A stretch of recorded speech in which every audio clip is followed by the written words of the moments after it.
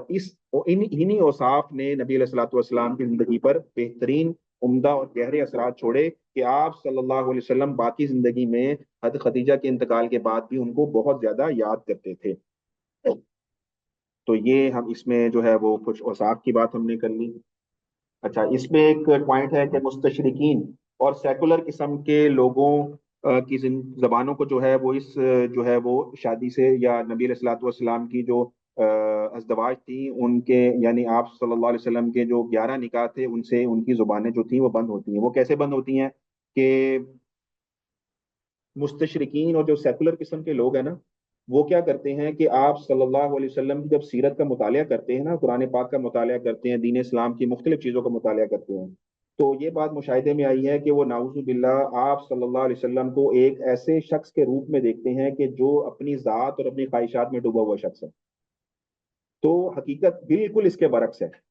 حقیقت بالکل اس کے برعکس ہے. اور حقیقت جیسے ہم ابھی تک دیکھتے آ رہے ہیں کہ آپ صلی اللہ علیہ وسلم نے اعلان بعثت سے پہلے بھی جیسی پاکیزہ زندگی گزاری ہے ایسی زندگی کسی نے نہیں گزاری. کہ اس معاشرے کے اندر جس میں انتہا درجے کی بے حیائی ہے اور انتہا درجے کی جو آوارگی ہے، اس معاشرے میں نبی علیہ الصلوۃ والسلام نے آنکھ کھولی اور اپنے ذات کو ہمیشہ ان چیزوں سے بہت زیادہ دور رکھا. نہ کسی قسم کی بت پرستی کی طرف کبھی گئے، نہ شراب کی طرف گئے، نہ زنا کی طرف گئے، نہ اس قسم کی اور دوسری قباحتوں کی طرف گئے، بلکہ بہت ہی پاکیزہ شخصیت کے طور پر انہوں نے اپنے شب و روز کو گزارا. تو اس میں کیا ہے کہ جیسے ہم دیکھتے ہیں آپ صلی اللہ علیہ وسلم کی ابھی تک سیرت طیبہ کا مطالعہ کرتے ہوئے ہم نے دیکھا کہ آپ صلی اللہ علیہ وسلم ہر قسم کی برائی سے دور رہنے والے تھے. اور پھر آپ دیکھیں کہ 25 سال کی عمر میں آپ صلی اللہ علیہ وسلم شادی کر رہے ہیں اور 40 سال کی، اپنے سے 15 سال کی بڑی خاتون سے کر رہے ہیں. اور ان کی جب تک نبی علیہ الصلوۃ والسلام نے حضرت خدیجہ رضی اللہ تعالیٰ عنہ کے ساتھ زندگی گزاری ہے، یعنی حضرت خدیجہ کے انتقال تک، تو آپ نے دوسری کسی عورت سے نکاح نہیں فرمایا. اور جب ان کا انتقال ہو گیا اس کے بعد پھر آپ صلی اللہ علیہ وسلم نے اس کے بعد جو ہے وہ پھر شادیاں فرمائیں. تو اس میں یہ ہے کہ جوانی کا جو زیادہ تر حصہ تھا، جوانی کا زیادہ تر حصہ نبی علیہ الصلوۃ والسلام نے حضرت خدیجہ رضی اللہ تعالیٰ عنہ کے ساتھ گزارا. اور جب آپ ایک درمیانی حصہ گزار کر بڑھاپے میں داخل ہو گئے تو پھر جو ہے وہ حضرت خدیجہ رضی اللہ تعالیٰ عنہ 65 سال کی عمر میں اللہ تعالیٰ کو پیاری ہو گئی، اور اس وقت آپ صلی اللہ علیہ وسلم کی جو عمر تھی وہ 50 سال تقریباً ہو چکی تھی۔ تو آپ صلی اللہ علیہ وسلم نے اس میں ان کے ساتھ ایک عرصہ گزارا، اور اس عرصے میں کسی دوسری عورت کے ساتھ آپ نے شادی کا نہیں سوچا۔ حالانکہ آپ دیکھتے ہیں کہ جو جوان لڑکا ہوتا ہے، مرد ہوتا ہے، 20 سال سے لے کر 50 سال تک کا عموماً عرصہ، اس میں آدمی کے دل میں خواہش ہوتی ہے بہت زیادہ، ایک سے زائد شادیاں کرنے کی، لیکن آپ صلی اللہ علیہ وسلم نے اس عمر میں کبھی بھی ایسی بات نہیں سوچی، اور خدیجہ الکبریٰ رضی اللہ تعالیٰ عنہ کی موجودگی میں کسی اور عورت سے شادی نہیں کی۔ تو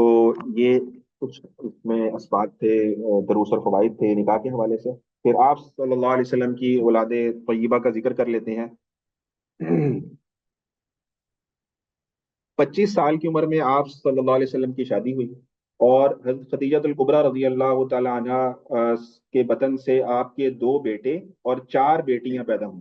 آپ کی اولاد میں حضرت قاسم رضی اللہ تعالی عنہ کی جو پیدائش ہے وہ سب سے پہلے ہے، اسی لیے آپ کا جو آپ کی کنیت ہم نے دیکھا تھا کہ وہ ابو القاسم کے نام سے مشہور ہوئی ہے۔ یہ آپ کے بڑے بیٹے تھے، یہ ابھی بہت چھوٹے تھے، اپنے پاؤں پر چلنا بھی سیکھ ہی رہے تھے کہ ان کی وفات ہو گئی تھی۔ اور پھر دوسرے بیٹے آپ کے پیدا ہوئے حضرت عبداللہ رضی اللہ تعالیٰ عنہ۔ تو کہتے ہیں کہ یہ 2 بیٹے ہیں، اور حضرت عبداللہ کا جو لقب ہے، انہی کا لقب طیب بھی ہے اور طاہر بھی ہے۔ کتابوں میں، جیسے کئی کتابوں میں آتا ہے کہ آپ کے 4 بیٹے تھے یا 3 بیٹے تھے، تو ویسے اس میں یہ ہے کلیئرٹی کہ آپ کے 2 ہی بیٹے تھے، اور حضرت عبداللہ کا جو لقب تھا وہ طیب بھی تھا اور طاہر بھی تھا، گویا یہ دونوں نام حضرت عبداللہ ہی کے مشہور ہوئے۔ تو پیدائش کے کچھ عرصے کے بعد حضرت عبداللہ رضی اللہ تعالیٰ عنہ کا بھی انتقال ہو گیا، اور جو حضرت عبداللہ کی ولادت ہوئی ہے یہ آپ کو نبوت ملنے کے بعد ہوئی ہے، یعنی جب آپ کی عمر اچھا جب آپ کی عمر 30 سال کی تھی، تو جب 30 سال کے ہوئے آپ صلی اللہ علیہ وسلم، تو آپ کے ہاں آپ کی بڑی بیٹی حضرت زینب رضی اللہ تعالیٰ عنہ کی پیدائش ہوئی تھی، اور پھر ان کا نکاح آپ صلی اللہ علیہ وسلم نے مکے میں ہی، ان کے خالہ زاد بھائی تھے ابو العاص رضی اللہ تعالیٰ عنہ، تو ان سے حضرت خدیجہ الکبریٰ رضی اللہ تعالیٰ عنہ اس وقت حیات تھی، ان کی زندگی میں ہی حضرت زینب کی جو تھی وہ شادی بھی کر دی گئی تھی۔ پھر جب آپ کی عمر 33 سال کی ہوئی، تو آپ صلی اللہ علیہ وسلم کی دوسری بیٹی حضرت رقیہ رضی اللہ تعالیٰ عنہ کی پیدائش ہوئی، ان کا نکاح بھی مکہ میں ہوا حضرت عثمان غنی رضی اللہ تعالیٰ عنہ سے، اور آپ کی تیسری بیٹی حضرت ام کلثوم ہے رضی اللہ تعالیٰ عنہ، ان کا نکاح مدینہ میں ہوا تھا، اور آپ صلی اللہ علیہ وسلم نے حضرت رقیہ رضی اللہ تعالیٰ عنہ کے انتقال کے بعد 3 ہجری میں حضرت عثمان غنی رضی اللہ تعالیٰ عنہ سے ان کا نکاح فرمایا تھا۔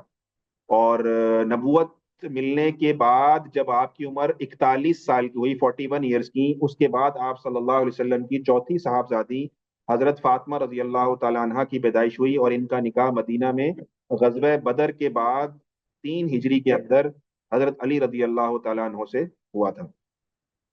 اور آپ صلی اللہ علیہ وسلم کے ایک تیسرے بیٹے ہیں جن کا نام ہے حضرت ابراہیم رضی اللہ تعالیٰ عنہ، یہ جو تھے یہ حضرت ماریہ، حضرت ام المومنین حضرت ماریہ رضی اللہ تعالیٰ عنہ کے بطن سے مدینہ منورہ میں پیدا ہوئے تھے، اور 17 مہینے کے تھے یہ کہ ان کا بھی انتقال ہو گیا تھا۔ تو یہ آپ صلی اللہ علیہ وسلم کی جو اولاد طیبہ کی تفصیل ہے وہ میں نے آپ کے سامنے رکھ دی ہے، کہ حضرت خدیجہ الکبریٰ رضی اللہ تعالیٰ عنہ سے 2 بیٹے اور 4 بیٹیاں تھیں، اور حضرت ماریہ رضی اللہ تعالیٰ عنہ سے ایک بیٹے تھے جن کا نام حضرت ابراہیم۔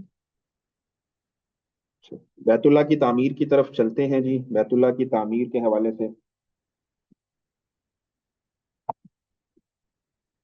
کتابوں میں لکھا ہوا ہے جی، سب سے پہلے تعمیر جو بیت اللہ کی ہے وہ کئی کتابوں میں لکھا ہے کہ وہ فرشتوں نے کی ہے، کہ اللہ تعالیٰ نے فرشتوں کو بھیجا تھا جنہوں نے بیت اللہ کی تعمیر فرمائی تھی۔ لیکن جو ہے کئی کتابوں میں یہ لکھا ہے کہ جو حضرت آدم علیہ السلام تھے ان کو اللہ تعالیٰ نے جب دنیا میں بھیجا تھا جنت سے، تو انہوں نے جو ہے وہ سب سے پہلا جو ہے انہوں نے اللہ تعالیٰ کا گھر بنایا تھا، اور جبرائیل علیہ السلام کو اللہ تعالیٰ نے ساتھ بھیجا تھا جنہوں نے پھر آدم علیہ السلام کو بتلایا، اور انہوں نے پھر بیت اللہ کی تعمیر کی تھی۔ تو جب بیت اللہ کی تعمیر ہو گئی، تو بیت اللہ کی تعمیر آدم علیہ السلام کے دور کے بعد جب حضرت نوح علیہ السلام کا دور آیا، تو جب طوفان نوح آیا تھا تو اس پانی کے اندر جو تھا وہ بہت ساری چیزیں جو تھیں وہ بہہ گئی تھیں، تو اسی طرح بیت اللہ کو بھی نقصان پہنچا تھا۔ تو جب وہ پانی اترا تھا تو ایک ٹیلا رہ گیا تھا، بیت اللہ اپنی جگہ سے ہٹ چکا تھا، یعنی ختم ہو گیا تھا، منہدم ہو گیا تھا، اور اس کی جگہ کچھ ٹیلا یا اس قسم کے اثرات تھے، جو نوح علیہ السلام کے دور کے بعد کی بات ہے، اور اس کے بعد لوگ اسی ٹیلے کا طواف کرتے رہتے تھے، یہاں تک کہ حضرت ابراہیم علیہ السلام کا جب زمانہ آیا تو ابراہیم علیہ السلام نے پھر اللہ تعالیٰ کے حکم سے جو تھا وہ ان بنیادوں، اچھا ان بنیادوں کے اوپر جبرائیل علیہ السلام آئے اور انہوں نے ابراہیم علیہ السلام کو بنیادوں کا بارے میں بتایا، تو ابراہیم علیہ السلام نے اپنے فرزند حضرت اسماعیل علیہ السلام کے ساتھ دوبارہ بیت اللہ کی تعمیر کا آغاز کیا۔ تیسری مرتبہ جب تعمیر ہوئی ہے بیت اللہ کی تو وہ قریش کے دور میں ہوئی ہے۔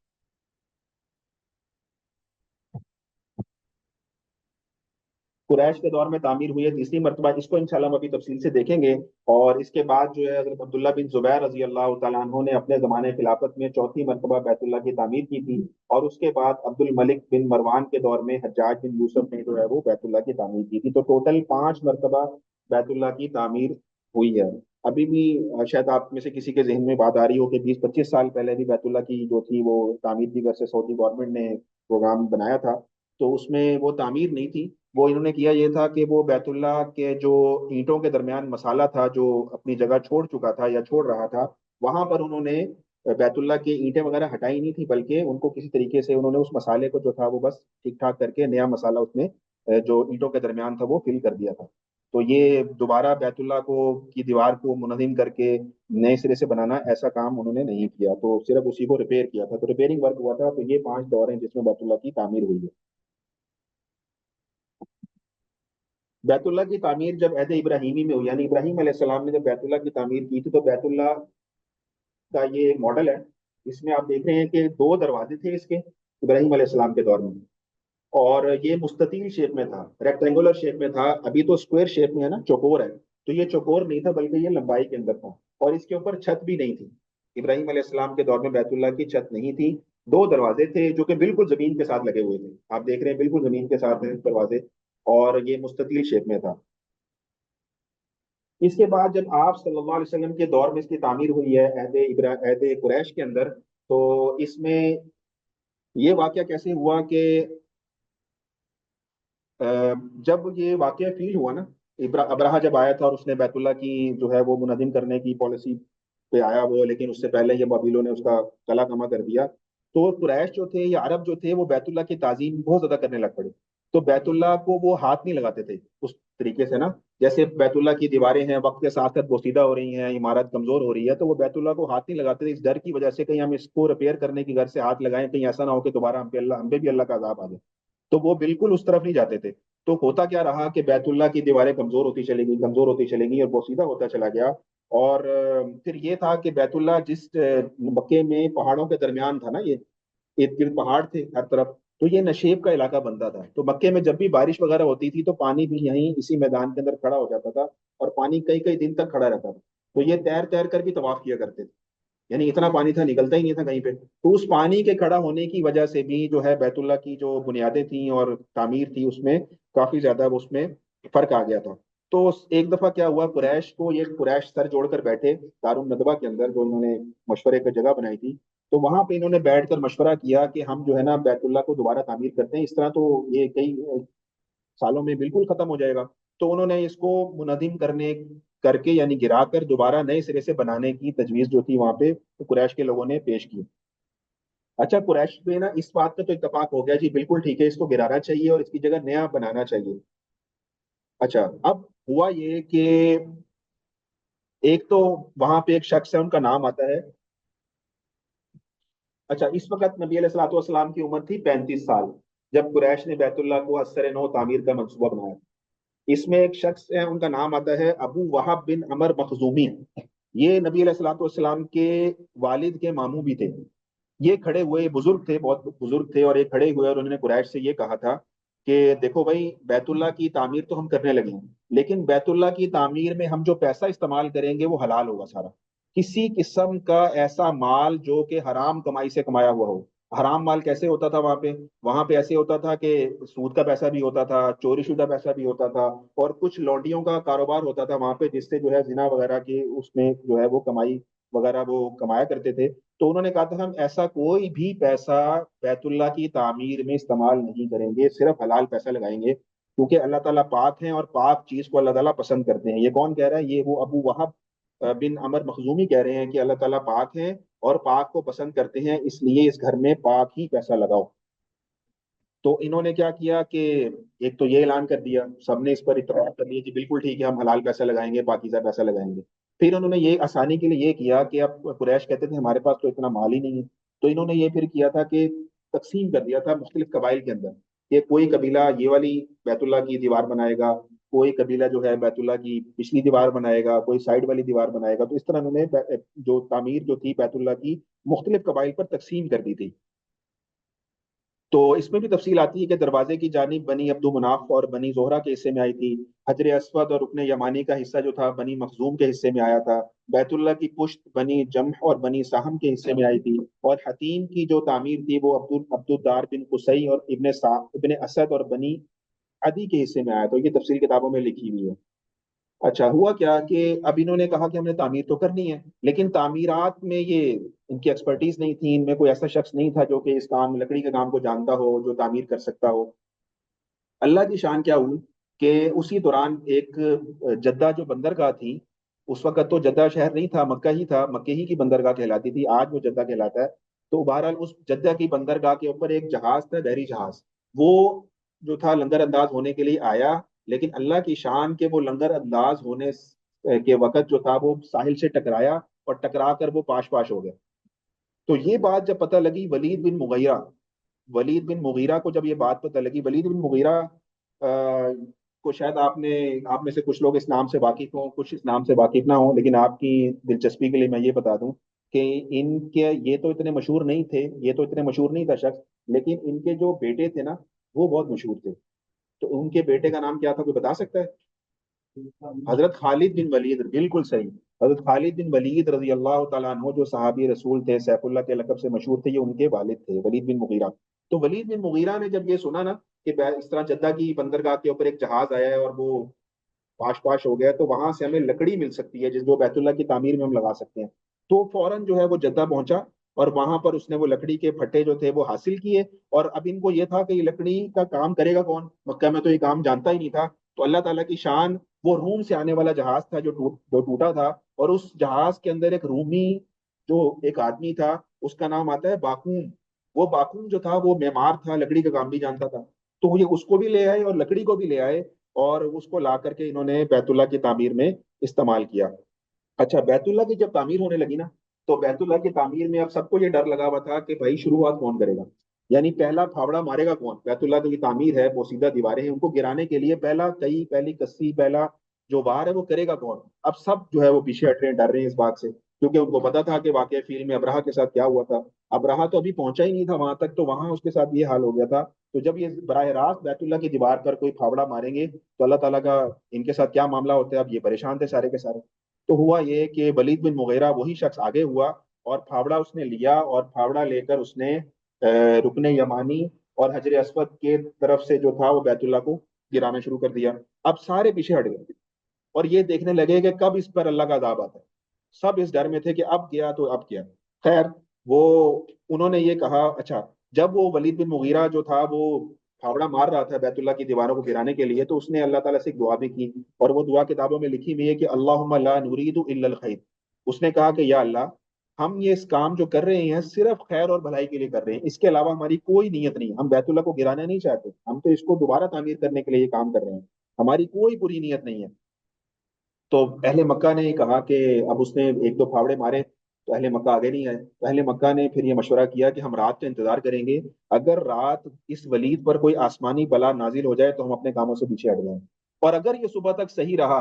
تو پھر ہم بھی اس کا ساتھ دینے کے لیے جو ہے وہ آگے آ جائیں گے۔ تو اب انہوں نے رات کا انتظار کیا تو ولید پر کوئی آسمانی بلا نازل نہیں ہوئی۔ تو صبح جب ہوئی تو انہوں نے دیکھا ولید تو صحیح سالم پھر رہا ہے، اور پھر وہ پھاوڑا لے کر آ رہا ہے بیت اللہ کے اندر، تو پھر سب کی ہمت جو تھی وہ بند گئی، انہوں نے کہا نہیں اب ٹھیک ہے، اب ہم سب کو جو ہے وہ یہ کام کرنا چاہیے۔ تو سارے لوگوں نے جو ہے وہ دل و جان سے اس کام میں شریک ہوئے، اور بیت اللہ کی جو تھی وہ کھدائی کرنا شروع کر دی، اور اتنی کھدائی کرنا شروع کر دی کہ بیت اللہ کی جو جو بنیادیں تھیں، جو بنیادیں ابراہیمی کہلاتی ہیں، وہ نظر آنا شروع ہو گئی۔ ابراہیم علیہ السلام کے دور میں بیت اللہ جن بنیادوں کے اوپر تھا، وہ کھدائی کرتے کرتے کرتے کرتے وہ بنیادیں جو تھیں وہ نکل آئی، اور کہتے ہیں کہ وہ بنیادیں جو تھیں وہ اونٹ کے کوہان کی طرح کی تھیں، اونٹ کے کوہان کی طرح وہ بنیادیں تھیں جو کہ نمودار ہوئی تھیں۔ اچھا پھر کیا ہوا، انہوں نے اس بنیادوں کو بھی توڑنا چاہا کہ اس کو بھی ہم نئے سرے سے بنائیں، تو کتابوں میں لکھا ہوا ہے جیسے ہی انہوں نے اس بنیادوں کے اوپر جو تھا وہ پھاوڑا چلایا، اس کسی کو چلایا، تو یکا یک مکے میں بہت سخت دھماکہ ہوا، اتنا سخت دھماکہ ہوا کہ یہ سارے ڈر گئے اور اس آگے کھودنے سے جو تھی وہ رک گئے، اور پھر اسی بنیادوں پر انہوں نے دوبارہ سے نئی تعمیر کو شروع کر دیا۔ تو خیر بیت اللہ کی جب نئی تعمیر انہوں نے کر لی، تو بیت اللہ کی جب نئی تعمیر تو ہو گئی سب، اچھا اس میں ایک بات اور، یہ آپ تصویر دیکھ رہے ہیں، تو انہوں نے کیا کیا کہ بیت اللہ کی جب تعمیر کی ہے تو بیت اللہ، انہوں نے ایک آپس میں ایک مشورہ کیا تھا، ایک فیصلہ کیا تھا ہم اس میں حلال پیسہ لگائیں گے۔ تو حلال پیسہ جب لگایا انہوں نے اس میں، تو یہ بیت اللہ کی دیواریں جو تھی نا، یہ پہلے تو یہ مستطیل شیپ میں تھیں جیسے آپ نے پچھلی تصویر میں دیکھا، لیکن ان کے پاس یہاں تک جب انہوں نے چوکور بنا لیا تو ان کے پاس پیسہ ختم ہو گیا، ان کے پاس پیسہ ختم ہو گیا۔ اب انہوں نے کہا کیا کریں، تو انہوں نے اس بیت اللہ کی یہ جگہ ہے جس کو حتیم کہتے ہیں، یہ پہلے بیت اللہ کے اندر شامل تھی، مستطیل تھا نا بیت اللہ، تو یہ پہلے شامل تھی، تو انہوں نے کہا کہ ہم جتنا پیسہ ہے اتنا لگا کر اس دیوار کو تھوڑا تھوڑا سا کچھ فٹ اوپر کر لیتے ہیں، جب پیسہ ہمارے پاس ہوگا پھر دوبارہ ہم تعمیر کر لیں گے۔ تو اللہ کی شان کے انہوں نے اس بیت اللہ جو آج ہمیں نظر آتا ہے، جیسے یہ میں نے تصویر بھی آپ کے ساتھ لگائی ہوئی ہے، یہ تصویر، تو اس میں انہوں نے بیت اللہ اس شیپ میں بنا کے، اور باقی جو جگہ تھی اس کو حتیم کا نام دے کر انہوں نے اس کو ایسے ہی چھوڑ دیا۔ تو یہ عہد قریش کے اندر یہ کام ہوا تھا۔ پھر حضرت عبداللہ بن زبیر رضی اللہ تعالیٰ عنہ کے دور خلافت میں دوبارہ اس کو ابراہیمی جو شکل تھی وہ دے دی گئی تھی، اور پھر جو عبد الملک بن مروان کا دور آیا تھا اس میں دوبارہ بیت اللہ کو اسی آپ صلی اللہ علیہ وسلم کے دور میں جیسا تھا یہ ویسا ہی دوبارہ کر دیا گیا تھا۔ تو اس طرح بیت اللہ کی یہ تعمیر ہوئی، اور اچھا جب یہ تعمیر مکمل ہو گئی تو دیواریں تو اللہ اللہ کر کے وہ بالکل کھڑی ہو گئی اور ساری تعمیر مکمل ہو گئی۔ اب کیا ہوا کہ جب حجر اسود کی تنصیب کا وقت آیا نا، اس وقت جھگڑا ہو گیا، سب نے اپنی تلواریں نکال لی، سب نے کہا کہ حجر اسود ہم رکھیں گے، ہم تنصیب کریں گے حجر اسود کی، ہر قبیلے نے کہا کہ ہم رکھیں گے۔ اس پر ٹھیک ٹھاک جھگڑا شروع ہو گیا، اور اتنا جھگڑا شروع ہوا کہ جنگ اور قتل وغیرہ کی نوبت آ گئی۔ تو وہاں پہ ایک نام آتا ہے ایک شخص کا، ان کا نام ہے ابو امیہ بن مغیرہ مخزومی، جو قریش میں بہت زیادہ عمر رسیدہ تھے۔ انہوں نے پھر یہ کہا کہ بھائی میں فیصلہ کرتا ہوں، ایسا کرتے ہیں کہ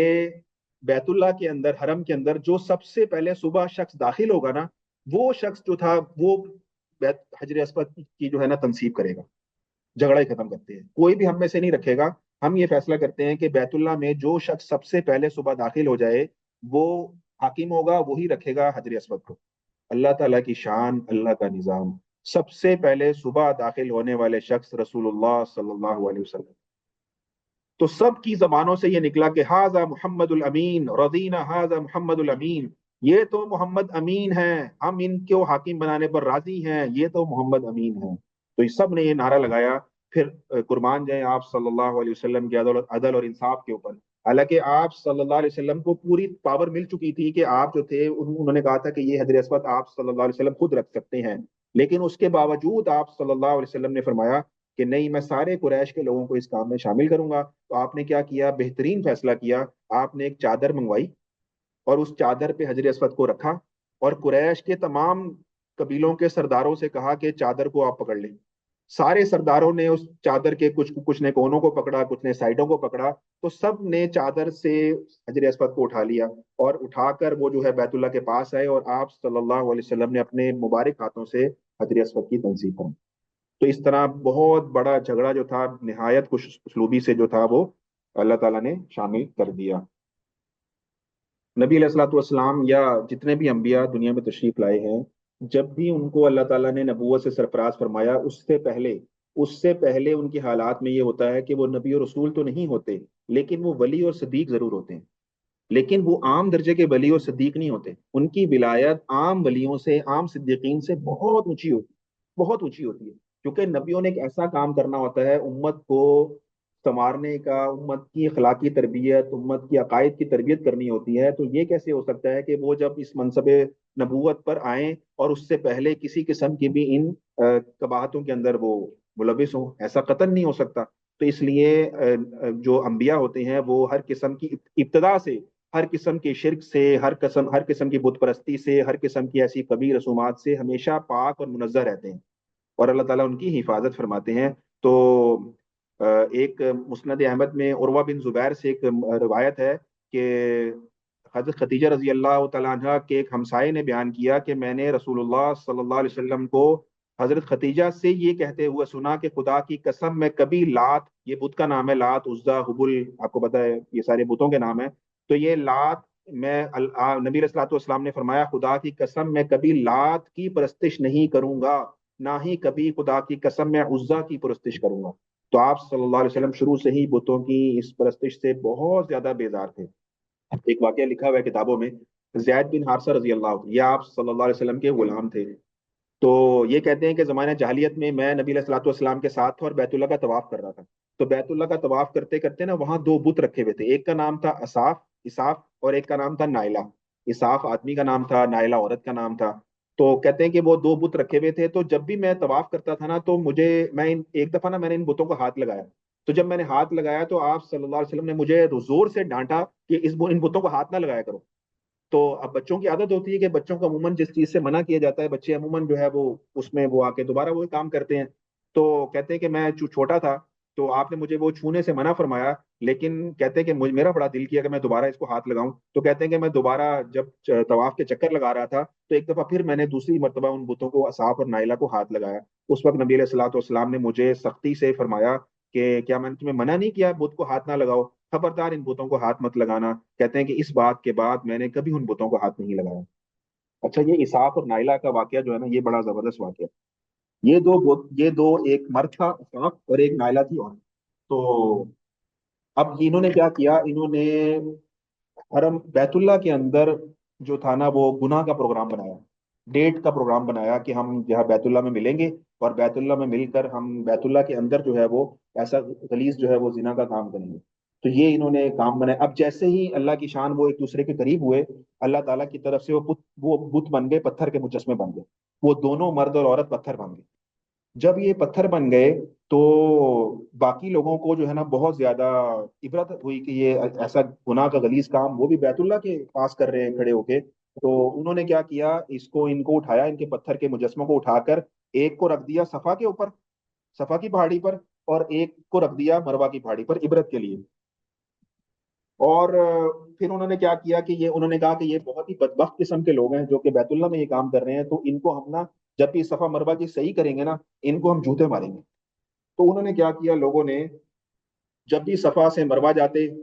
جوتے مارتے، مروا سے صفا آتے ایک کو جوتا مارتے، کیونکہ ایک انہوں نے صفا پہ رکھ دیا بت اور ایک اس کو نائلہ کو جو تھا وہ مروا پہ رکھ دیا، تو آتے جاتے دونوں جگہ پر جوتے مارا کرتے تھے۔ اب غلطی انہوں نے کیا کی، اس میں ایک نقطہ آپ کو سمجھانا ہے بہت زبردست قسم کی۔ غلطی انہوں نے یہ کی کہ اس کو دین کا حصہ سمجھ لیا، طواف اور سعی کا حصہ سمجھ لیا کہ یہ دین کا حصہ ہے ان کو جوتے مارنا۔ تو ہوا کیا کہ وہ ان کو جوتے مارنا دین کا حصہ سمجھ کر خوب جوتے مارتے رہے۔ اب یہ بتائیں کہ یہ کام انہوں نے جو کیا تھا جوتے مارنے کا، بظاہر کام تو اچھا کیا تھا نا، کہ بھائی یہ دو لوگ ہیں بیت اللہ میں ایسی غلیظ حرکت کر رہے ہیں تو وہ جوتوں کے قابل ہے نا، تو جوتے مارنا تو اچھی چیز سے ان کو مارتے۔ لیکن غلطی کیا کی کہ اس کو دین کا حصہ بنا کے انہوں نے اس کام کو کرنا شروع کر دیا۔ اب ہوا کیا، کچھ عرصے تک تو یہ کام چلتا رہا۔ اس کے بعد کیا ہوا کہ شیطان نے ان کے دل میں یہ ڈالا، شیطان آیا روپ میں کسی کے، اور اس نے ان کو یہ پٹی پڑھائی کہ یار دیکھو ان کو جوتے نہ مارا کرو، ان کو چپیڑے چپوڑے مار لو کافی ہے، ان کو تھپڑ مار لو، ہاتھ مار لو کافی ہے، ان کو نا جوتے نہ مارا کرو، یہ جوتا مارنا ٹھیک نہیں ہے۔ تو لوگوں کی سمجھ میں بات آ گئی، تو کچھ عرصے تک لوگ ان کو ہاتھ مارتے رہے، چپیڑے مارتے رہے، ان دونوں کو صفا مرواتے۔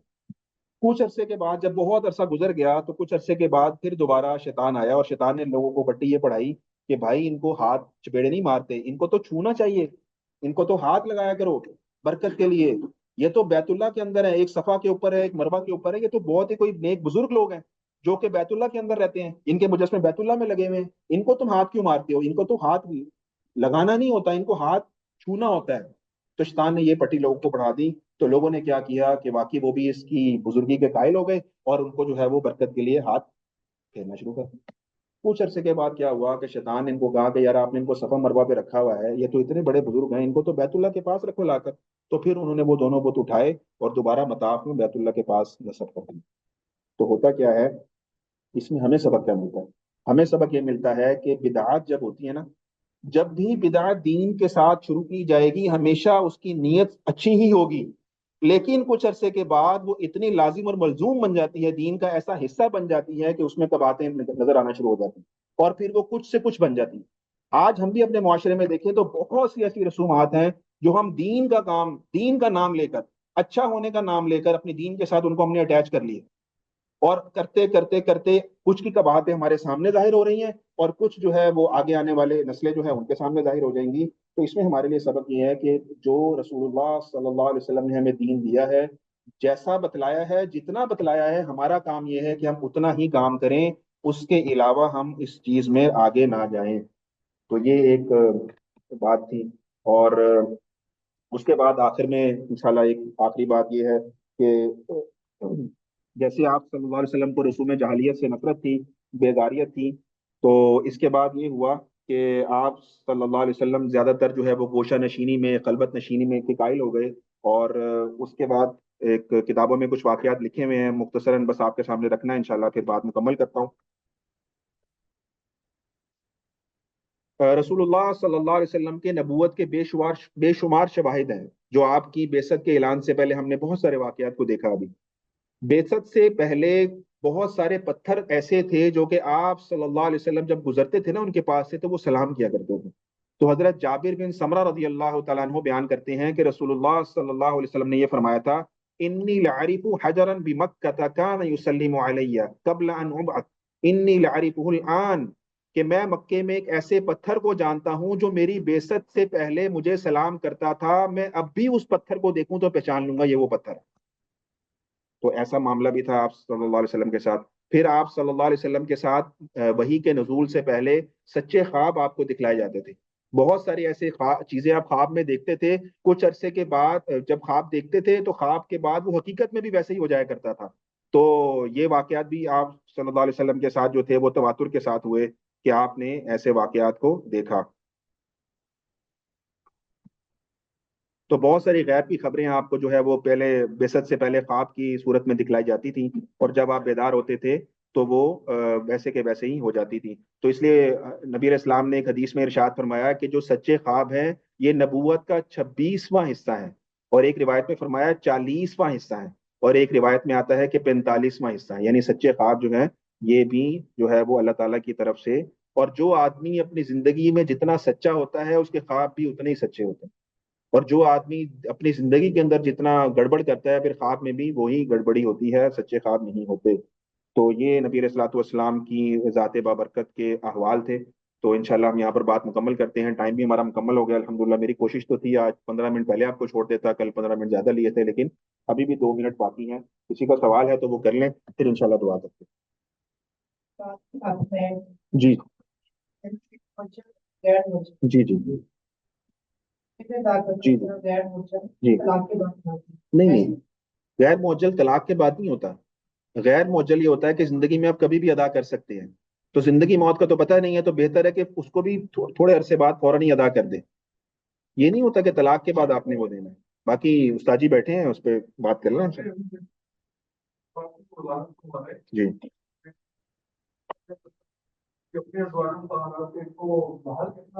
جی، ٹھیک ہے